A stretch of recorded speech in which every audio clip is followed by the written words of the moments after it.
Muy buenas tardes, un gusto estar de nuevo acá con ustedes en nuestro seminario de filosofía y videojuegos, seminario en el que estamos leyendo el texto del profesor Antonio Flores que se llama Marx juega. Esta vez vamos con el tercer capítulo, que es un capítulo altamente interesante porque nos supone la idea de que vamos a jugar Hearts of Iron 4 en la mentalidad de Marx, Gramsci y Zizek.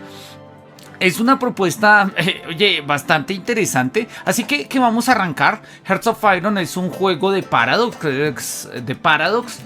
Paradox es una industria, digamos, es una empresa de videojuegos, una firma que se ha dedicado a sacar muchos juegos de lo que llaman acá como Great Strategy, como de gran estrategia, donde podemos manejar distintos escenarios. En este caso, vamos a manejar las naciones que se enfrentan en el conflicto de la Segunda Guerra Mundial. Vamos a arrancar con una partida de un jugador. Vamos a crearle una nueva partida. Podemos arrancar en dos momentos: en enero del 36 o en el 14 de agosto del 39, que es justamente ya cuando está a punto de arrancar la guerra. En el 36 tenemos que irla preparando. Acá ya pues arrancamos un poco con la guerra. Yo creo que, arranquemos en el 36, simple y llanamente como para mirar un poco. Podemos hacer avanzar el tiempo. Y miramos, tenemos estos países. Podemos iniciar jugando particularmente con Francia, pues que ahí tenemos, está Pierre Laval, que es como su presidente. Tenemos un modificador de la inteligencia artificial, que Francia tiene un enfoque defensivo del 50%. Tenemos los Estados Unidos, que estaba ya Roosevelt, le desagrada a Alemania profundamente. El Reino Unido está Baldwin, ¿sí? Está Hitler, claramente el dictador de nuestro querido amigo pintor alemán, ¿sí? Del partido del nacionalsocialismo.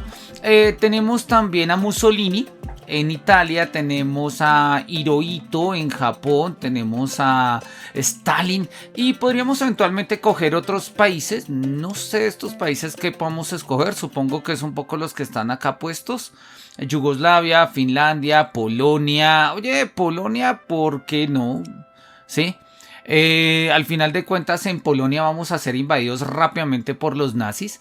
Sí, podemos jugar acá con la Unión Soviética y demás. El juego de Hearts of Iron 4 ha permitido, mejor dicho, más que ha permitido, ha tenido muchos DLCs, dentro de los cuales hemos podido incluir otros países con sus propias líneas de desarrollo, digamos, sus propias formas de investigar la tecnología y sus propias historias y demás, ¿no? Eso es algo interesante porque han permitido crear unas historias profundamente diferentes que, oye, pues pueden llamar profundamente la atención, ¿no? Ahí tenemos Checoslovaquia, el Raj del Reino Unido, Sudáfrica, Nueva Zelanda, Australia, dominio de Canadá, Rumania, Yugoslavia, China, la Unión Soviética, Manchukuo, que es una de las naciones con las que van a entrar en conflicto, claramente el mundo ruso. Y pues acá vamos a tener como Polonia. Oye, no me disgusta arrancar con Polonia sabiendo que vamos a tener como consecuencia la invasión de los nazis, digamos, como parte de la historia. Así que como somos fieles a estas causas perdidas, pues vamos a ir por hechos, ¿no? Vamos a seleccionar el país. Hearts of Iron 4 entonces funciona a la misma manera que los juegos de Paradox, ¿sí? Con digamos, un mapa. Nosotros realmente acá en este juego somos un país, ¿sí? Acá está Colombia, República de Brasil, ¿sí? Es donde estamos. Para la época todo esto hace parte de Francia, esto hace parte del Reino Unido, esto hace parte de Portugal. De una u otra forma todavía no se habían independizado todas estas naciones. Bueno, quizás Sudáfrica y poco más, pero en principio todo esto hacía parte del Reino Unido, ¿no? Perdón, hacía parte de los imperios europeos. Entonces, no me acuerdo cómo es que lo puedo manejar acá con el mouse también. Nosotros vamos a coger Polonia, ¿sí? Vamos a tener acá, vamos a tratar de defender a Polonia, de crecer y de resistir. Obviamente Polonia no va a tener nada que hacer contra Alemania. sobre todo con la expansión nacionalista. Estamos en el 36, nos quedan 3 años, así que trataremos de cuadrar alianzas, partes económicas, fortalecer un poco las fronteras y demás. Acá tenemos como dos opciones: el modo Iron Man, enfoques digamos históricos, ¿sí? En el modo Iron Man dice ahí: los trucos de la consola están desactivados, la partida se guarda automáticamente y no hay vuelta atrás. O sea, es como lo que fue. Los enfoques de la IA, sí, podemos nosotros mantener como una perspectiva histórica, donde quiere decir que los conflictos históricos se van a ir dando más o menos de la misma manera. Es decir, en el 39 Alemania va a invadir Polonia, más o menos. A mediados de la década de los 30, o sea, más o menos apenas arrancamos el juego, va a estallar la guerra civil en España. Italia va a declararle la guerra a Etiopía, etcétera. Es decir, son como los modos históricos. Podríamos eventualmente desactivarlos, ¿sí? Y pues jugar una forma completamente extraña, ¿no? Tenemos distintos niveles. Sí, un nivel civil, sí, de nosotros podemos, donde pues básicamente es como más fácil. Tengo confianza completa en tu valor, dedicación al servicio, que es como jugar a manera de recluta. Regular, sí, el enemigo es fuerte, puede rechazar nuestras fuerzas, está veterano y élite. Vamos por efectos un poco de la presentación.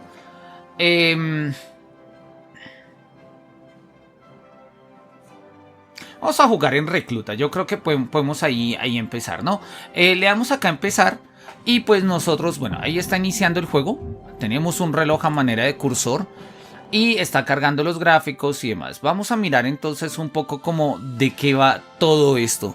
Y si nosotros podríamos de una u otra forma como mantenernos. Bien, esta es la interfaz del juego. Es un mapamundi, básicamente, ¿sí? Donde nosotros podríamos ir mirando pues los distintos escenarios del planeta, ¿no? Estados Unidos, México, Colombia.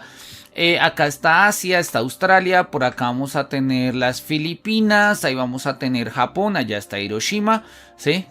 Ya nos presagia algo complicado. China, Manchukuo, Mongolia, la gran Unión Soviética que se ve descomunal. Y bueno, nuestro circo europeo que va a empezar acá, ¿no? Nosotros, repito, estamos en Polonia, ¿sí? Somos Polonia. Y pues lo primero que vamos a mirar es un poco cuáles son como nuestras consideraciones, ¿no? Con Polonia está controlado por Polonia, se está disputando Bielorrusia, está ahí digamos, está como en disputa. Nosotros podríamos mirar acá pues como cuáles son las políticas. Yo quedé con Reino Unido. Yo quería jugar con Polonia. No, me niego a jugar con Reino Unido. Yo quiero jugar con Polonia. Miremos acá. Polonia, volver. No, yo quiero jugar con Polonia porque me interesa, repito, mirar un poco, no jugar como a la invasión y tal, sino un poco a la parte de gestión. Vamos a salir al menú. ¿Sí? Sí, salir. Repito, nos interesa arrancar. No sé por qué no arrancó con Polonia. No sé si no se pueda. Creo, hasta donde yo recuerdo se podía.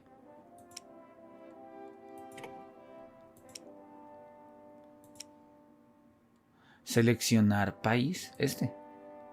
Polonia, tal cual. Acá está, sí. Seleccionar país. Ahí está, Polonia. Listo, empezamos. Perfecto. Y va a iniciar el juego. Listo. Iniciamos, Polonia. Nosotros estamos entonces en Polonia acá. 1 de enero del 36, tenemos el tiempo en ceros. Acá nosotros tenemos pues básicamente, podemos mirar, tenemos que seleccionar un enfoque nacional. El enfoque nacional responde un poco pues como a las propuestas políticas de la época, ¿no?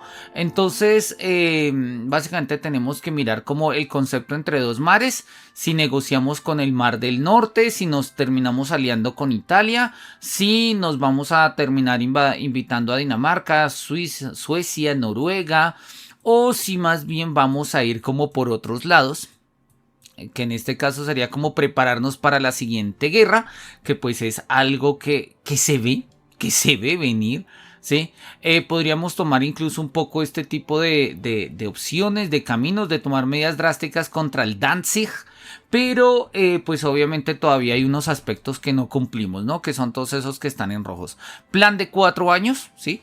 El plan de 4 años nos hace tener industria e investigación y permite que las industrias digamos, pues se desarrollen de manera más rápida. Vamos a decir que sí, queremos empezar por ahí.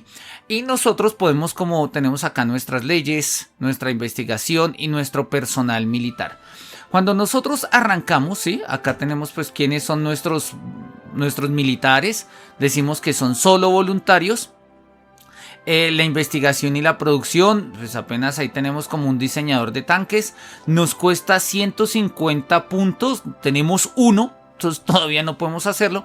Y necesitamos entonces empezar a hacer un par de cosas. Vamos a dejar que arranque. Vamos a ponerle acá como que avance rápidamente el inicio.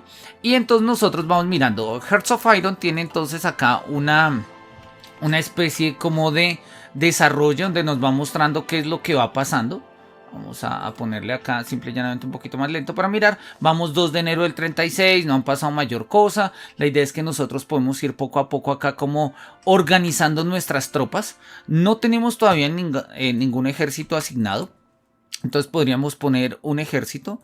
Lo que pasa es que necesitamos 100 puntos pues del coste y necesitamos 20 insignias y hasta ahora pues no tenemos ninguna.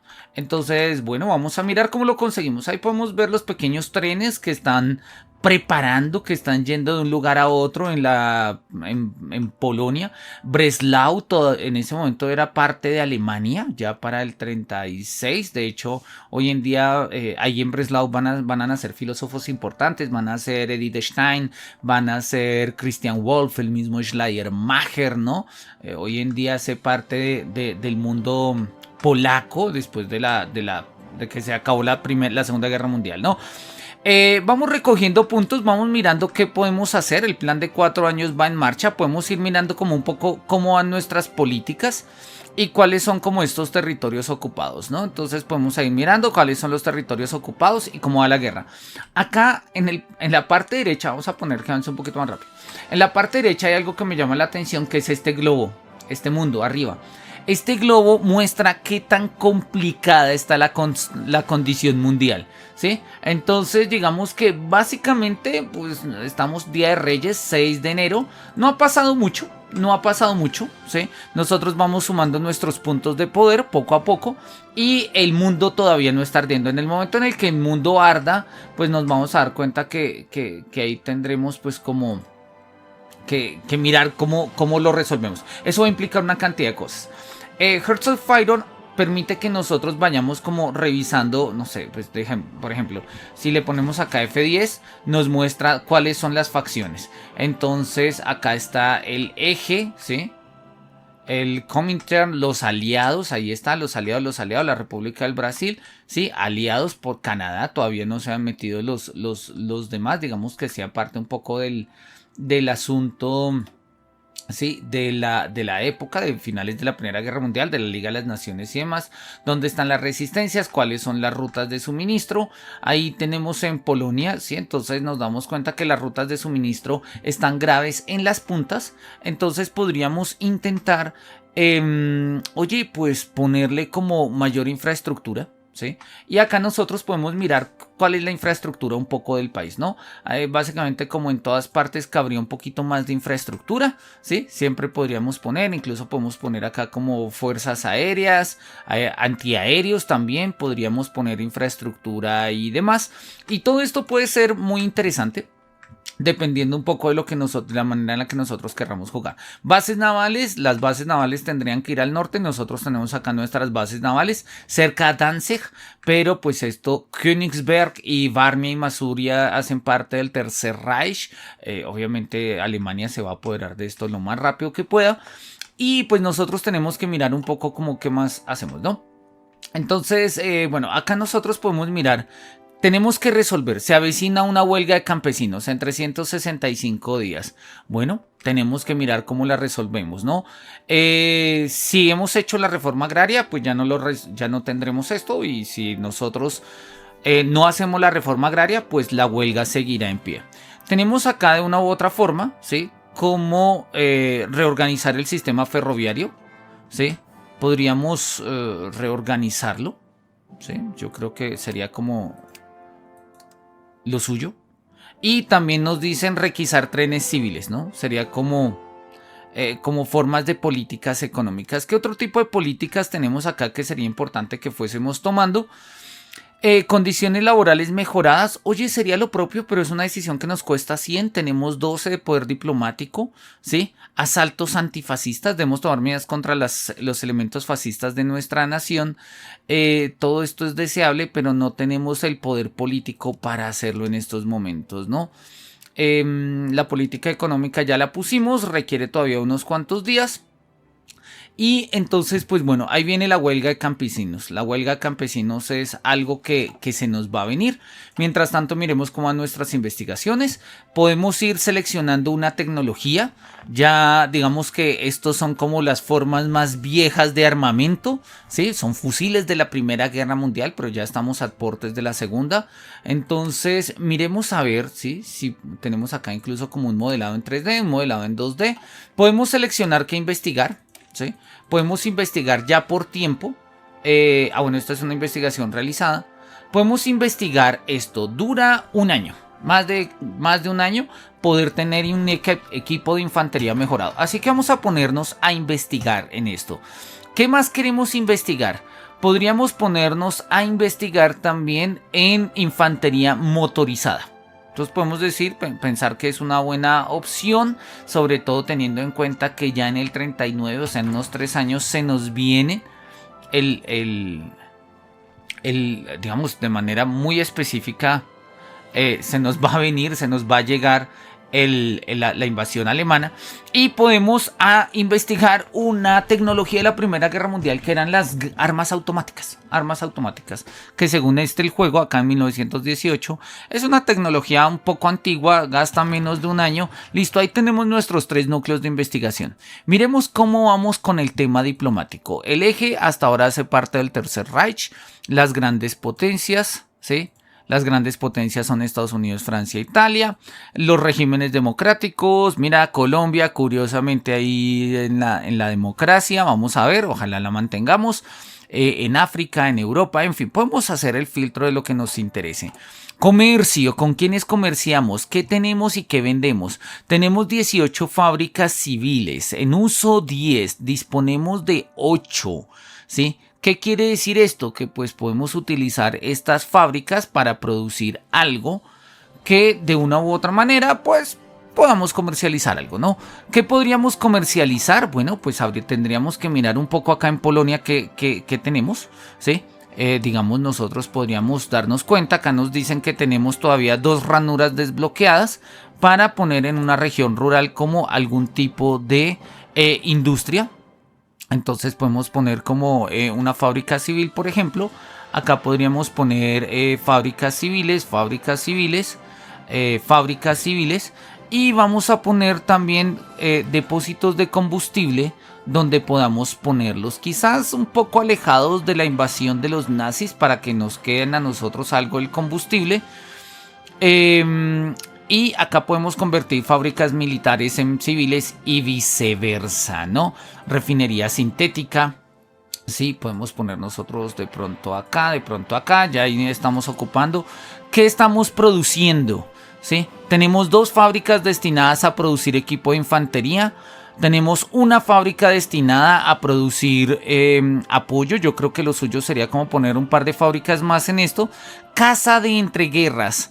No es muy bueno o sea, necesitamos producir aviones de antes de la guerra, pero yo creo que pues lo suyo, teniendo en cuenta lo que se viene, sería importante.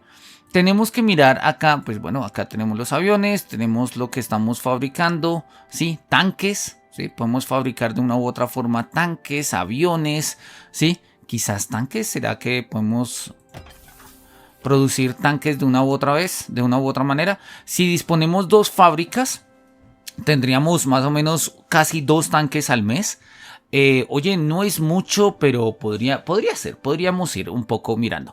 Listo, ahí básicamente lo que nosotros vamos es gestionando nuestros recursos, ¿no?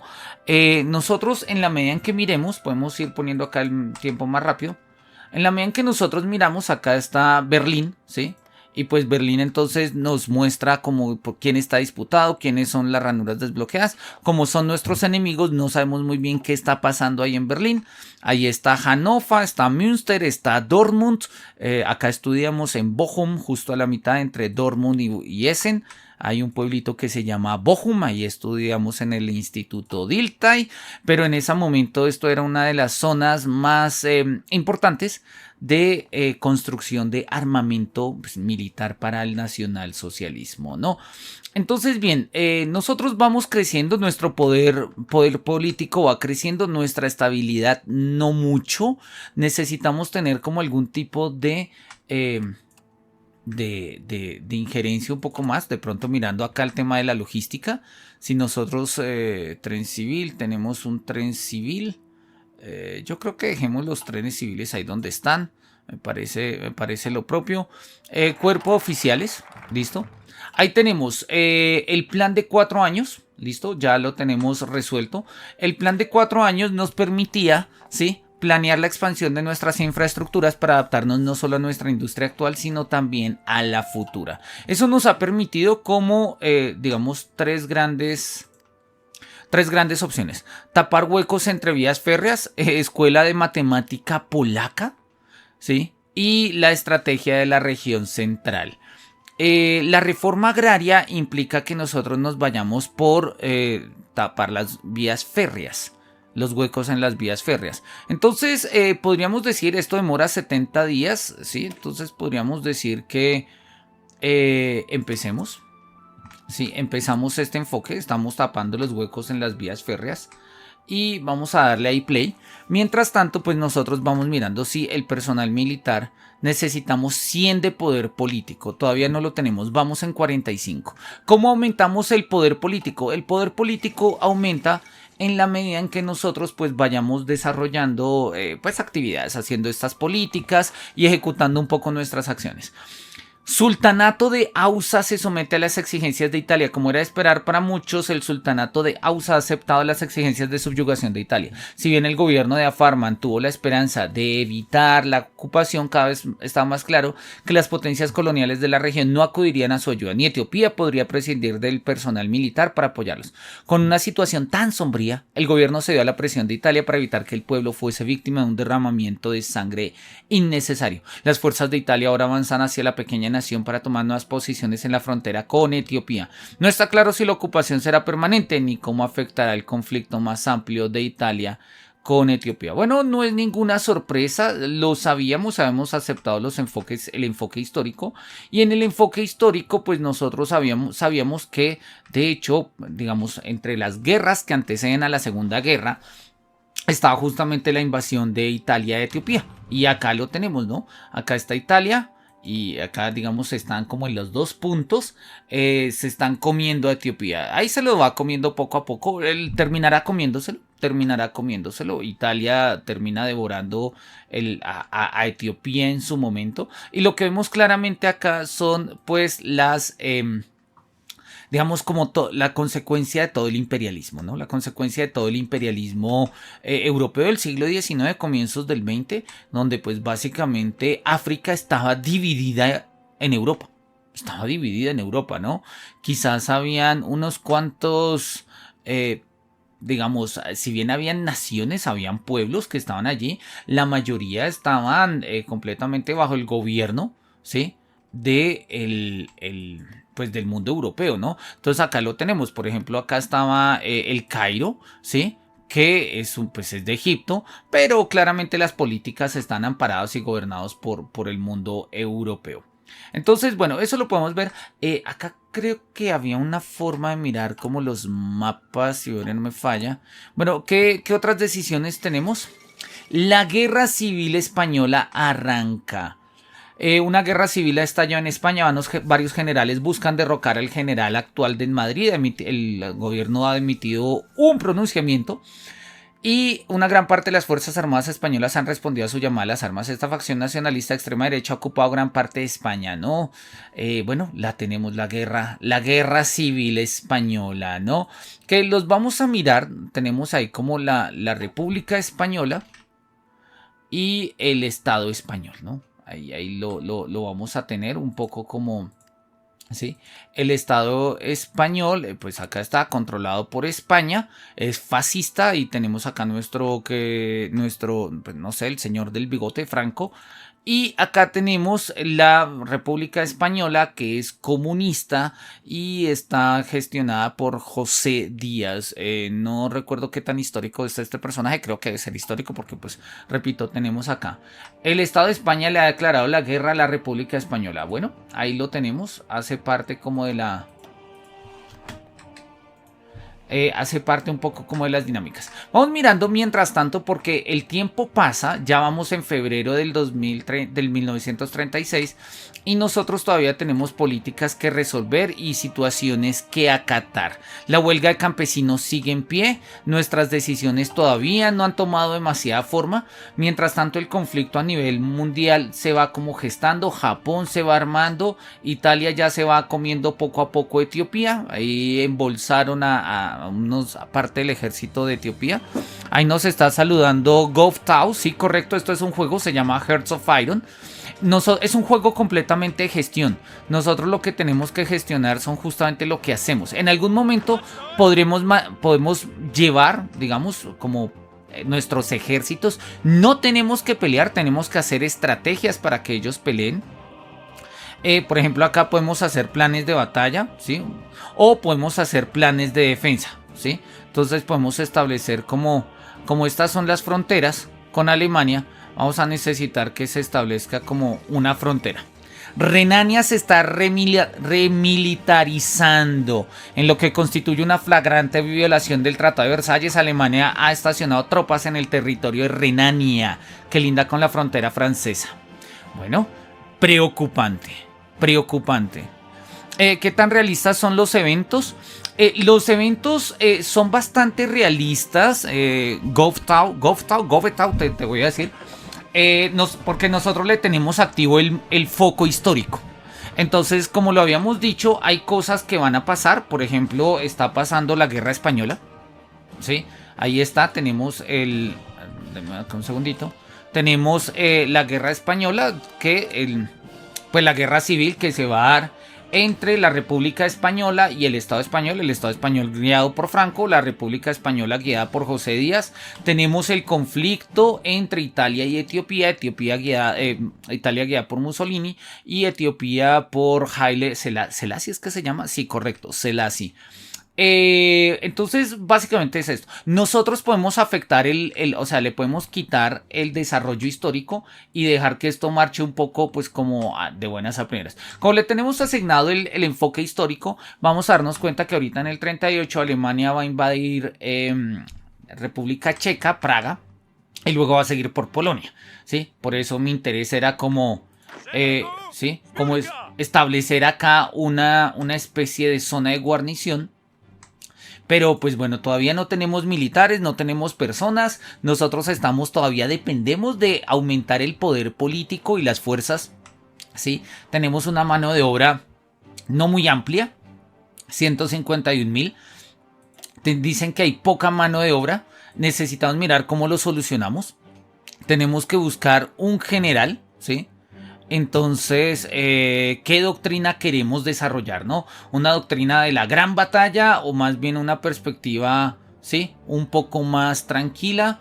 Yo creo que podríamos irnos acá por... pensemos una guerra móvil. Dice que necesitamos 100 estrellitas para desbloquearlas. Todavía no tenemos estrellas porque no hemos entrado en guerra. Entonces, vamos a dejarlo ahí. El juego se llama Hearts of Iron, GovTao. Dices que eres profesor, un gusto saludarte, mira, colegas maestros. Sí, estos son recursos muy útiles. Paradox, que es el juego que, digamos, la empresa que diseña estos juegos, también tiene uno, lo vamos a ver más adelante, que se llama Crusader Kings, que es básicamente el mismo mapa, pero en la Europa medieval. Entonces nosotros luchamos con reinos y imperios, si se quieren, pues de la Europa medieval, ¿no? Se llama Hearts of Iron. Espérate a ver si acá aparece. Acá arriba aparece, si lo alcanzas a ver, Hearts of Iron 4. Es la cuarta entrega de este juego.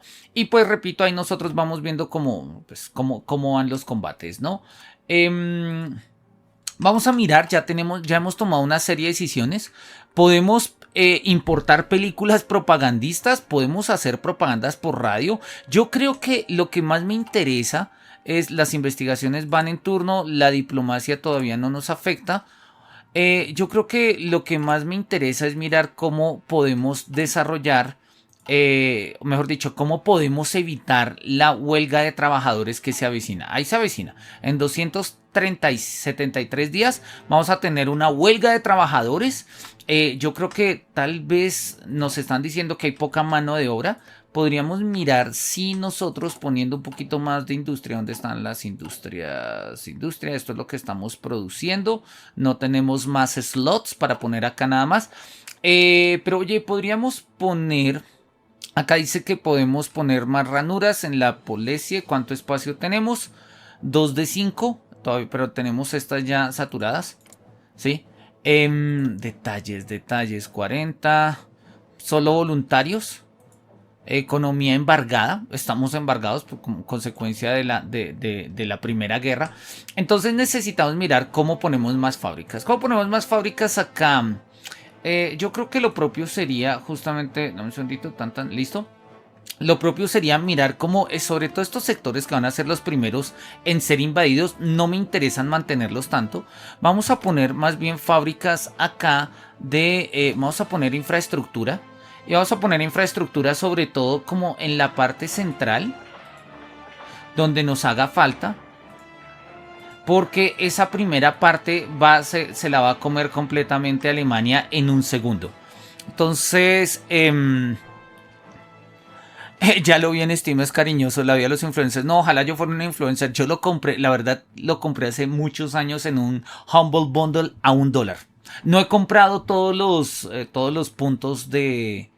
digamos todos los DLCs, pues no los he comprado, pero no sé si algún día los vaya a comprar. Hay muchos DLCs, hay muchos DLCs, pero bueno, cuando lo vuelva a ver en oferta lo publico ahí en los shorts de YouTube o incluso en Instagram y demás. ¿Qué más podemos hacer? Reactor nuclear, todavía no tenemos la tecnología nuclear.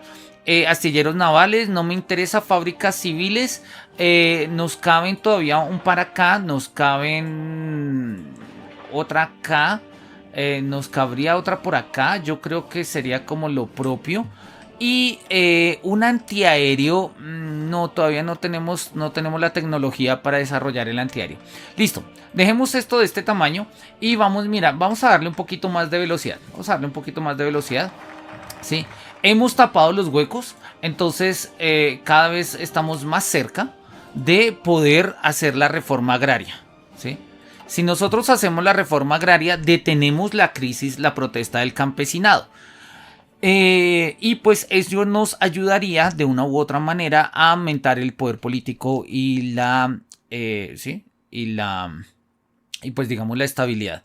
Ellos nos ayudaría a invertir en Polonia del Este, que es lo que nos interesa porque la parte occidental de Polonia va a quedar, repito, llevada, ¿no? Entonces ahí lo tenemos, de hecho ahí lo podemos ver, hay ya una división nazi en tierra polaca, no sabemos muy bien qué hacen ahí, pero como todavía no hemos entrado en guerra, pues no vamos a hacer demasiadas cosas. Acá están nuestras divisiones, nuestros personajes serían como estos caballitos, ¿sí? Nosotros podemos ir mirando acá, dice que cabe algo, una fortaleza costera no tiene mucho sentido, un centro de suministros, oye, no lo vería mal. Sí, podemos poner un centro de suministros por acá, sobre todo como en estas zonas, tratando de mantener un poco la resistencia a la invasión del alemán que ya se viene.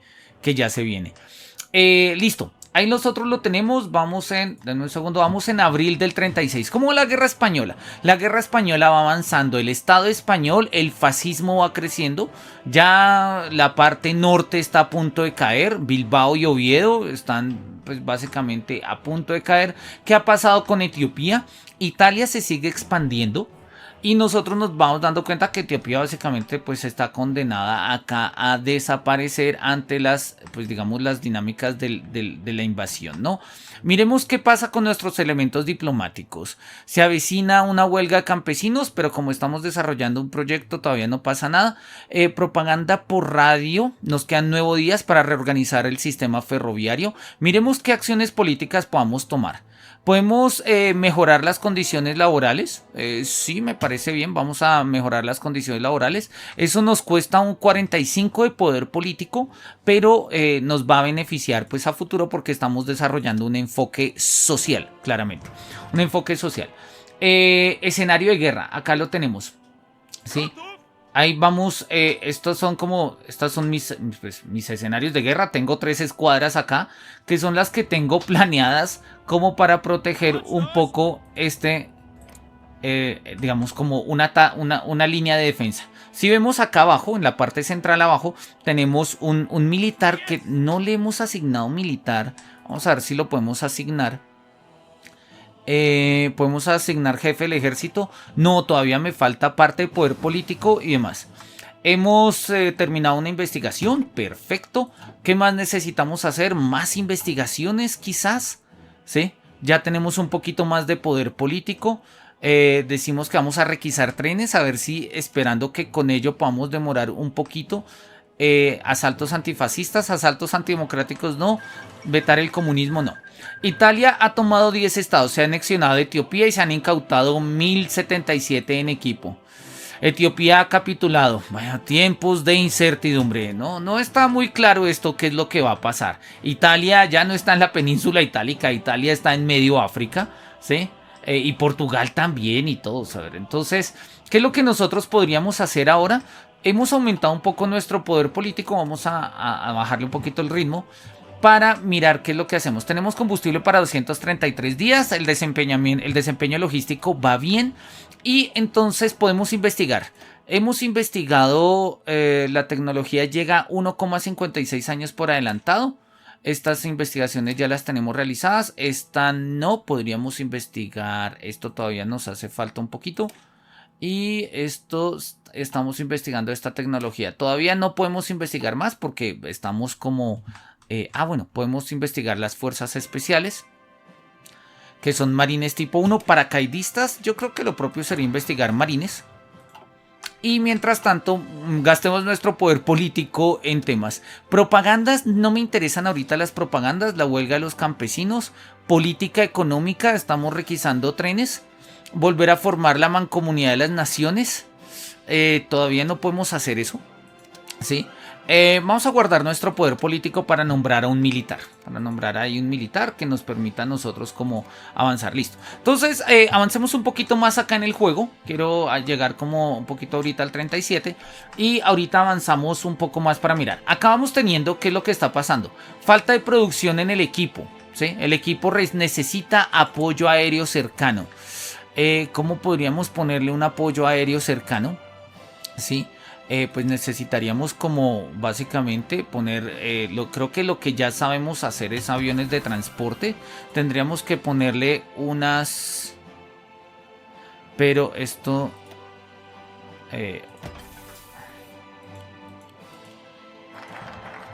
Reforma agraria, listo. Ahí lo dejamos, todavía no hemos terminado de investigar el avión, pero una vez investiguemos el avión ya podemos ayudarnos. La reforma agraria ha sido investigada. Entonces nosotros podemos seguir desarrollando el enfoque nacional. Podemos invertir en Polonia del Este, o podríamos enfocarnos un poco en la escuela matemática, ¿sí? Y la escuela de matemáticas pues nos ayudaría, por ejemplo, a la defensa de Polonia y a desarrollar otro tipo de cosas. De todas maneras podríamos desarrollar otros enfoques. Enfoques como, por ejemplo, preparación para la siguiente guerra. Que yo creo que sería algo que se viene. Ya tenemos carros, entonces me parece excelente. Ya podríamos nombrar a un militar, creo yo. Y acá no me acuerdo cómo es que uno lo pone. Tenemos acá un militar ¿cómo era que lo poníamos? ¿Quieres desechar? No lo queremos desechar. Dejémoslo ahí, ahorita lo ponemos. Bien, bueno, vamos a dejar un momentico acá porque quiero pasar a a lo que va a ocurrir ahora, pues digamos como en el mundo europeo, ¿no? Nosotros lo sabemos, ¿sí? Ahí Alemania poco a poco todavía está calmada, pero ya el eje se está consolidando. Italia creció, Japón todavía no ha empezado sus guerras contra China, aun cuando ya vemos que tiene invadida las penínsulas de, bueno, pues básicamente Corea, y pues que va a empezar a invadir el resto de las penínsulas pues de la parte continental china. América Latina, como siempre, está tranquila en el contexto de la Segunda Guerra Mundial. Ya nos hemos preparado para la siguiente guerra y podríamos seguir pensando como plan del este. Vamos a enfocarnos en proteger un poco el mundo oriental de Polonia. Sí, porque la parte occidental ya la damos un poco por perdida. Listo, vamos a dejar un momentico el juego ahí. Voy a quitarle acá la música. Listo, ahí terminó un poco con todos los bemoles. Vamos a dejarlo en pausa porque quiero que miremos algunas cosas del libro. Algunas cosas del libro que, pues, digamos, hoy hemos traído, que es el cuarto capítulo, perdón, el tercer capítulo de nuestro libro. Y el tercer capítulo lleva por nombre Marx juega con Gramsci y Zizek a Hearts of Iron 4, ¿no? Ese es el título del capítulo. Vamos a poner un poquito más grande acá yo creo que ahí está bien. Y se trata un poco entonces de esto. ¿Cómo serían estos personajes si jugasen Hearts of Iron 4, ¿no? Él lo dice, Marx no es gran fan de la simulación económica solo porque le gusta la gestión, sino porque le apasiona la economía política. Este juego de Hearts of Iron 4 es un juego de gestión de economía política. Si lo hemos visto, no hemos disparado una bala, no somos un soldado, no hemos hecho nada. Simple y llanamente el mundo avanza y nosotros tenemos que gestionar recursos. ¿Dónde ponemos las fábricas? ¿Dónde ponemos carreteras? ¿Cómo avanzamos con todo esto, no? Y esto es lo que le llama la atención. La economía no es solo una gestión de recursos, tiene que ver con la vida que hay detrás. Y esto es lo que nosotros podríamos llamar, ¿sí? Grand Strategy, no al punto de Age of Empires. En Age of Empires manejamos, o en Age of Mythology, que acaba de salir la nueva versión, manejamos un pueblo y unos cuantos individuos y sacamos oro y madera y está bien. No, acá necesitamos una microgestión. ¿En qué tecnologías vamos a invertir? ¿Qué enfoques vamos a investigar? El tiempo avanza, no podemos hacerlo todo. Acá no podemos, este juego no se juega de manera completista. El juego va más o menos desde el 36 y llega más o menos hasta mediados de la Guerra Fría, que es como hasta el 58-60, ahí se acaba el juego, ¿sí? De pronto el mundo sigue, pero, o sea, las guerras pueden seguir complicando y tales la partida, pero ya no hay más tecnología, no hay más hechos históricos que digamos dinamicen un poco el asunto. Creo que está antes del 60 porque no se alcanza a construir el muro de Berlín, ¿no? Y bueno, acá nos presenta los tres personajes que vamos a mirar, ¿no? Zizek, Gramsci y Marx, ¿no? Todos juegan. A Marx le gusta jugarles con la economía política, le gusta jugar así. Gramsci va a jugar a gobernar bien, porque así sea ficción, quiere mirar cómo es que un estado humanamente puede ser guiado por el bien. Y Zizek juega en la desilusión. Vamos a jugar con Europa. Que es de lo que se trata el juego. La importancia de llamarse Europa. Estos juegos nos muestran que gobernar es gestionar, o al menos así se ha entendido en los inicios de la modernidad en Europa. Y es una premisa que aparece en la política, ¿sí?, contemporánea, la política como un tema administrativo. Recordemos los textos de Weber sobre el político como vocación, donde nos muestra que de todas maneras hay una práctica de la burocracia entendida en el sentido weberiano, vinculada a estas, digamos, dimensiones administrativas de la política. En este sentido, la política, y lo dice ahí, tiene que ver con el poder. Para Aristóteles, recordemos que la política es una subrama de la ética. La ética busca el bien, la política busca el bien común, la política hace parte de la ética. Ya es Maquiavelo, en el mundo moderno, iniciando el mundo moderno, quien va a reconocer que el tema de la política no es el bien, ni mucho menos el bien común, sino el poder. La tarea de la política es mantener el poder. Como lo decía Maquiavelo, ¿no? Que te amen o que te teman. Mejor que te amen, pero si no te aman, que te teman. porque lo importante es mantener el poder. Es más fácil mantener el poder si a uno lo aman, de ahí la figura del tirano carismático, ¿no? Pero si a uno no lo aman, pues hay que temerlo. Y de ahí la figura del tirano, ¿sí? Del tirano aterrador, ¿no? ¿De qué se trata esto? Y digamos que el punto en el que vamos a articular a estos tres autores, a Marx, a Gramsci y a Zizek, es en el concepto marxista de ideología. Él va a dar acá una definición de ideología muy simpática, pues muy aplicada, digamos, muy divulgativa, y me gusta cómo lo hace, porque lo hace de manera, oye, está bien, lo hace de manera técnica. Y él dice ahí al comienzo: el mundo se empeña en decirnos que es como es y no se puede cambiar. Y él dice: lo peor no es que creamos eso, ¿sí? Que veamos el mundo sin alternativas. Lo peor es que no nos damos cuenta de eso y actuamos como si el mundo no hubiera alternativas. Y los juegos de estrategia como este que estamos viendo de Hearts of Iron nos muestran exactamente esto. No hay alternativa. Esto va a jugarse así. Como si es lo que Marx llama ideología. La ideología y lo ideológico.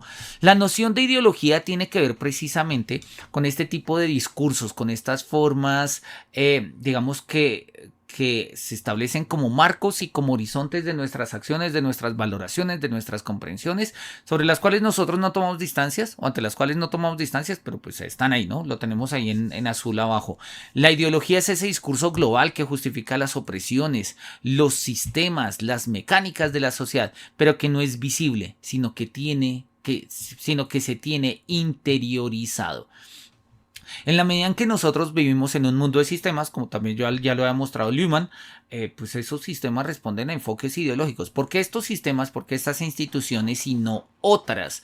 Eso podemos explicarlo históricamente, pero claramente son explicaciones que vienen desde una comprensión ideológica, ¿no? La historia se nos suele mostrar como un discurso monolítico del pasado, porque en la historia es donde nosotros, pues digamos, vamos sobre todo a centralizar pues la difusión de las formas ideológicas, ¿no? Lo ideológico parece liberarse como un huracán. La historia universal entonces es una forma de ideología. Claramente, esa es una de las tesis marxistas, ¿no? Al ver que cuando Hegel, por ejemplo, consideraba que la historia universal era la historia de la burguesía europea, del hombre europeo heterosexual blanco, ¿sí? Pues eso es ideología. Hay otras personas que tienen otras historias y que hacen otras cosas, ¿no? Por eso la idea de que la historia sea una, pues responde claramente a los intereses, a aquellos intereses de las personas que quieren que esa historia sea una, sea esa historia. Por eso podemos decir que la idea de una historia universal es una ideología y que como ideología responde a un poder hegemónico. ¿Sí? Eso es un poco la idea de lo que nos está diciendo ahí. Y lo pone de manera muy explícita y me gusta, ¿sí? Y lo tenemos ahí subrayado en azul en la columna izquierda o en la página izquierda. Dice: se mide el mundo por el patrón de Europa. Claro, durante mucho tiempo, y lo acabamos de ver en Hearts of Iron 4, el mundo se rige de una manera eurocéntrica, que no es nada raro. Eso ya había ocurrido desde el siglo, básicamente así nace la modernidad, ¿no? La modernidad nace con un predominio, digamos, del mundo europeo. Que todavía no había una conciencia de lo europeo como tal, pero se va gestando poco a poco a lo largo del mundo moderno. Y ya más o menos para el siglo XVII-XVIII está consolidada. Y en la época del crecimiento de los grandes imperios, que va a ser en el 18 y 19, sobre todo en el 19, pues vamos a tener que Europa es la medida de todas las cosas. Europa es la medida de todas las cosas. Hoy todavía sigue habiendo algo de eurocentrismo, no tanto eurocentrismo en sentido amplio, más bien como una especie de occidentecentrismo, ¿sí? Como que los valores occidentales, por occidente entendemos básicamente las formas estructurales, políticas y económicas del capitalismo liberal, o neoliberal, si lo queremos decir, se vuelven como las formas tradicionales del mundo occidental. Y parecería que lo que no es occidental es como periferia, es como circunstancial, está como a los alrededores. Hay razones para pensar ello, ¿sí? Hay razones también para pensar en ello, ¿no? Entonces, la ideología, sí, justamente, o sea, la historia universal como ideología y la ideología como forma de expresión de un poder hegemónico crean una cosmovisión cerrada de la historia. O sea, la historia solo puede ser así y no puede ser de otra manera.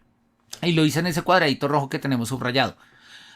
No somos capaces de imaginar una alternativa que implique una forma adecuada para la humanidad. Un perfeccionamiento de la sociedad que no tome a Europa como medida de todas las cosas. Ahí está lo que habíamos dicho, ¿no? Toda lectura y comprensión del pasado, toda lectura y concepción del pasado se articula a través de este prisma ideológico. Hay varios juegos que tratan del tema. Civilization, Sid Meier's Civilization 6 es por ejemplo uno de estos ejemplos, ¿sí? Nos va a poner, bueno, acá volví juega Civilization 6, también está, es como está repitiendo y desarrollando el mismo ejemplo. Nos va a repetir un poco la misma premisa. Hay un determinismo radical en la historia. ¿Sí? Hay un determinismo radical, ¿no? Y en Civilization lo ponen, ¿no? En un mismo mapa se juntan Roma representada por Trajano, India representada por Gandhi, ¿sí? Tomiris, en fin, ¿sí? Y como que eso es así porque no pueden ser de otra manera. O sea, si los hechos históricos se hubieran dado de manera diferente, ¿la India no sería diferente? Pero este determinismo histórico que, a ver, es un videojuego, no le vamos a poner demasiadas metafísicas ni problemas a esto, pero responde claramente a unos intereses ideológicos. A unos intereses ideológicos. Y él le llama la atención este concepto que no lo había leído en otras partes y me gustó como lo menciona acá, que es el concepto de la heterocronía. ¿Sí? Que es el concepto que ocurre en videojuegos, en películas o en ciertas formas de representación, y lo tenemos ahí subrayado en verde, lo leo simple y llanamente, se llama heterocronía, el modo en que se edifica la sociedad sin necesidad de pasar por todos sus estadios intermedios de formación. ¿Sí? El ejemplo clásico es el de los pueblos de colonos del oeste estadounidenses, que siendo poco más que aldeas con caminos de tierra, tenían todas las instituciones de cualquier ciudad desarrollada, iglesia, correos, hoteles, policía, etcétera, ¿no? Los videojuegos algo tienen de eso y algo no, ¿sí? Y es algo que a él le va a llamar poderosamente la atención. Ahí nos escribe Gofftrau, dice, es un poco teoría del caos, pero la mera conciencia de ello no debería por lo menos indicarnos que hay fallos en el proceso y que hay bloqueos que impiden notarlo. Haber visto la modernidad de los Estados Unidos, por ejemplo, la globalización nos permite tomar juicios corregidos de manera más rápida. Yo estoy de acuerdo contigo. Pues, no sé si llamarla teoría del caos, pero entiendo el punto. Y yo creo que al final de cuentas es muy difícil, y eso lo ve Hegel. Hegel dice que el filósofo y la filosofía de la historia es el búho de Minerva que se levanta al atardecer y demás, porque para hacer historia y para tener una comprensión histórica del mundo necesitamos verlo hecho. Y verlo hecho es verlo como es, no como pudo ser. Y entonces pues trazamos una línea de sentido. Y esa línea de sentido pues la establecemos con valores de universalidad y necesidad sin que necesariamente signifique que eso tiene que ser así. Hegel es muy exacto en ello, ¿no? A ver, lo que pasa es que Hegel dice muchas cosas, pero en el apartado de América Latina, cuando él habla del nuevo mundo en las lecciones de filosofía de la historia, él dice, mira, en la filosofía de la historia que estamos haciendo hoy en día, América Latina queda por fuera de la historia, porque todavía no hay nada de las objetivaciones del espíritu, o sea, una constitución, formas estatales, etcétera, ¿sí? Que haga que nosotros la pongamos acá. Así que vamos a dejarla fuera de la historia. Pero eso es tema del futuro. En el futuro les tocará a los filósofos de la historia pensar cómo meten a América dentro del desarrollo de la historia.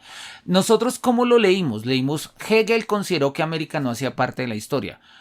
Lo que Hegel, pues es lo que Hegel dice, es como, mira, desde esta filosofía la historia no hace parte, pero eso es un tema del futuro. Hegel está invitando a pensarnos el futuro. Y yo creo, de hecho, valdría la pena, miremos a ver si tengo acá a la mano el texto de Hegel. La filosofía de la historia de Hegel. A ver si lo tenemos. Notas sobre las lecciones, filosofía de la historia universal. No sé si traducción de José Gauss. Miremos a ver, puede ser. Miremos acá el índice. La India, la China, el Nuevo Mundo 217. 230. Acá lo dice. Esto es frase de Hegel. América es el país del porvenir. Bueno, es la tierra del porvenir. Sería como nosotros lo diríamos, ¿no?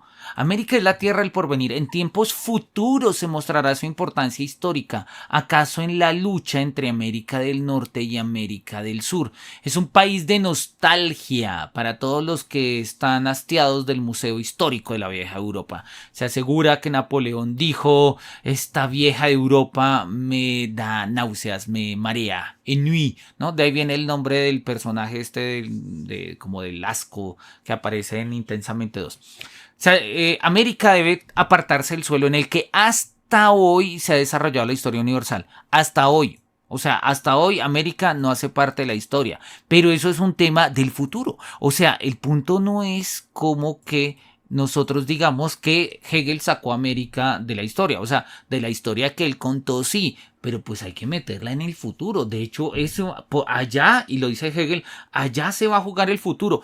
Quizás en la confrontación entre América del Norte y América del Sur. Ya lo hemos visto, lo estamos viendo, tal vez no son confrontaciones militares, tal vez son confrontaciones económicas, tal vez fue toda la consecuencia de lo que nosotros vimos en la Guerra Fría. Puede ser, ¿sí? Como país del porvenir, América no nos interesa, pues el filósofo no hace profecías. Mira, está, punto, cierra. Y entonces, y ahí cierra y dice, no vamos a hablar de América, vamos a hablar del viejo mundo. Y se pone a hablar por allá de África. Y sí, acá está, listo, África. Listo. Sí, este es el país del porvenir. Esto no nos corresponde a nosotros hacerlo porque todavía el espíritu no se ha objetivado allá. Y a mí me parece que es una lectura un poco más amable de las tradicionales lecturas que nosotros hacemos de Hegel. Como Hegel es un horrible eurocentrista, sí lo es, pero al mismo tiempo Hegel es lo suficientemente lúcido para darse cuenta que en el futuro puede ser diferente, pero pues Hegel no vive en el futuro. ¿Por qué quieres que Hegel haga una filosofía que no le corresponde a su tiempo? Yo creo que a veces nosotros juzgamos muy rápido y esos juicios o prejuicios se nos vuelven excusas para no leer a los filósofos, ¿no? Y tiene que ver entonces un poco con esto que estamos diciendo. Volvamos al texto. Tendríamos entonces, hablamos de esta heterocronía, que es como que de una u otra forma todo el proceso civilizatorio es básicamente el mismo en todas las sociedades. A ver, si eso lo hemos estudiado y de una u otra forma asumimos que es así. Empezamos por la agricultura y terminamos con la tecnología espacial. Ahí lo dice, ¿no? Eso es un poco la idea. Sí, y más o menos así funciona. Más o menos así funciona. Empezamos por la agricultura y pues se termina en la tecnología espacial. El problema de esta situación no es que la simulación del progreso está alejada de la realidad fáctica. El problema es que es demasiado fiel a la realidad histórica. En concreto a la realidad histórica de Occidente. Entonces, no es que estos desarrollos de la agricultura hasta la carrera espacial sean falsos, no, son ciertos, son tan ciertos que parecería que no es posible otro desarrollo. O sea, si los pueblos no se desarrollan a la manera en la que la comprensión de la civilización occidental ha dicho que se desarrollan los pueblos, entonces no hablamos de desarrollo. Y eso, repito, lo estamos viendo en los videojuegos, que es el foco que él está mostrando, ¿sí? Entonces, juegos como Europa Universalis 4, como Hearts of Iron, como Civilization 6, pues nos muestran esto. ¿Sí? Nos muestran justamente este tipo de... Primero hay que pasar la edad de piedra, luego la edad de bronce, luego la edad de hierro, luego la edad... Luego, ¿sí? Y ya, y lo tenemos. Y él va a poner un ejemplo. Mira, hay pueblos mesoamericanos, por ejemplo, que no conocieron la forja de bronce y de hierro ni la equitación y fueron capaces de, pues, desarrollar otro tipo, desarrollar instituciones, de avanzar. ¿Por qué tendríamos que pensar que el horizonte tiene que ser tan lineal? Tan lineal. Y pues la respuesta es pues porque es una historia y claramente es ideológica. Es ideológica, ¿no? Eso es un poco el asunto, ¿no? Dice, sí siento que le hace falta incorporarla, dice acá Goftao, sí siento que le hace falta incorporar la cuarta dimensión, decía Doug Brown, Back to the Future. No sé si entiendes mi punto, este hecho procedural es lo que falta en la esencia de la filosofía de su mero proceso y de los videojuegos. No, o sea, recuerdo lo que dice el Doug Brown en Back to the Future, pero ¿cuál crees que sería, digamos, esa cuarta dimensión o eso que habría que incluir ahí, tanto en la esencia de la filosofía con los videojuegos? Me interesa ese planteamiento, ¿qué es lo que haría falta incluirlo? Bueno, pensémoslo y mientras lo escribes seguimos acá con el texto. Hegemonía es que todo el mundo hable inglés. Claro, la hegemonía, ya lo habíamos dicho, es aquello que no se nos da como obvio y por ende como incuestionado, ¿sí? Y él lo va a poner en esos términos, ¿no? Hay cosas que nosotros no nos preguntamos, simple y llanamente están ahí y así lo asumimos. Gramsci considera que la hegemonía tiene que ver con una supremacía cultural. Pensamos que hay una cultura que es más que otra, ¿sí? Entonces, no sé, escuchar música clásica es mejor que escuchar la banda sonora del Señor de los Anillos. No, pero es que ambas son música clásica. Bueno, estén, escuchar música clásica entonces es mejor que escuchar openings de animes japoneses. ¿Cómo vas a comparar la música clásica con... ok, entonces sí estamos de acuerdo en que hay una supremacía cultural. O sea, sí hay algo que vale más que otro, ¿sí? Y esa supremacía cultural, que es un tema que más adelante va a trabajar Sloterdijk en su famoso texto Reglas para el Parque Humano, pues nos presenta estas preguntas, ¿sí? Si creemos en Dios, no es porque realmente creamos en Dios, sino porque 2 milenios de repetir todas las noches antes de dormir el Padre Nuestro nos han hecho que interioricemos y así la iglesia nos controla. Si nos sentimos españoles, no es porque hayamos decidido sentirnos españoles, sino porque hace 200 años empezó una propaganda nacionalista que nos han dicho, mira, españoles, si somos hombres, si somos mujeres, si somos latinos, si somos, sí, todo ese tipo de cosas, todo lo que nazca de una especie de supremacía cultural tiene que ver con la dimensión de lo hegemónico. Todo esto construye la hegemonía. Por ejemplo, la del hombre europeo blanco heterosexual, imagen perpetua de ejemplo y virtud. Esto se perpetúa con creces en el videojuego. Sí, y sobre todo hoy en día, donde en el siglo XXI, por todo, digamos, todo este fenómeno woke, no sé cómo se diga, que ha implicado como variar un poco los referentes. Han habido muchas críticas, Yo no creo que el problema sea variar los referentes. Yo creo que la manera es pensar que porque simple y llanamente cambiamos el referente ya hemos roto la hegemonía. Al final de cuentas es un poco como lo mismo. Tampoco es que se presenten cosas tan diferentes. Sigue siendo el mismo marco de la historia, sigue siendo las mismas condiciones político-económicas, siguen siendo las mismas estructuras, digamos, las mismas condiciones materiales.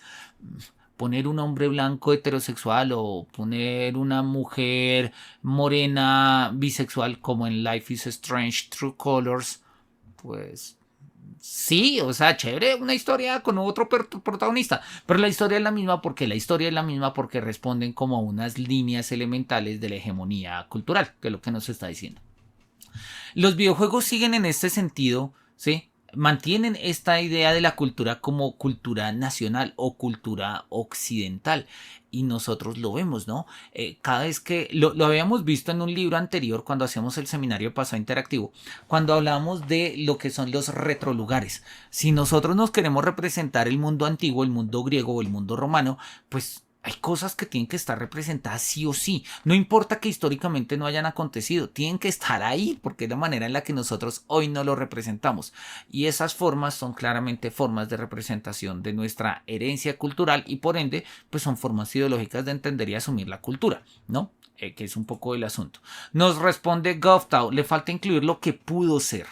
Como decía, es bien el peso de lo que sucede es inmensamente mayor a lo que pudo ser. O bien el hecho de lo que pudo ser si Napoleón hubiese nacido en México. Hace poco se ha abordado el tema del samurái negro, sí, tal cual, en Assassin's Creed Shadows. Estoy de acuerdo con ello. De hecho, Hegel lo dice de una manera muy escueta, de que va a sacar de taco el poder ser, ¿no? Él dice... en el aspecto de la historia tenemos que vernoslas con lo que ha sido y con lo que es, pero en la filosofía nos la vemos con no solo con lo que ha sido y será, sino con lo que es y es eterno, la razón, y ello basta. Punto. Estoy de acuerdo contigo. La filosofía, y eso es algo que, por ejemplo, intuyó Christian Wolff y digamos, una intuición que por otro lado va a terminar desarrollando Heidegger, es justamente entender el ser como lo posible. No como lo posible necesario, que es la manera en la que el idealismo entendió lo real. Lo real es lo que es posible, pero es necesario.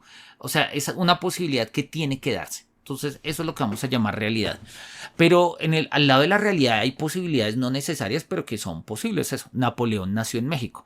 Hoy en día quizás estas narrativas de mundos posibles nos permitan fantasear un poco en el asunto, pero todavía no tenemos como herramientas profundamente, digamos, categoriales desde las ciencias sociales o desde las ciencias humanas para abordar como estos mundos ucrónicos, o sea, que no corresponden al desarrollo tradicional, ¿sí?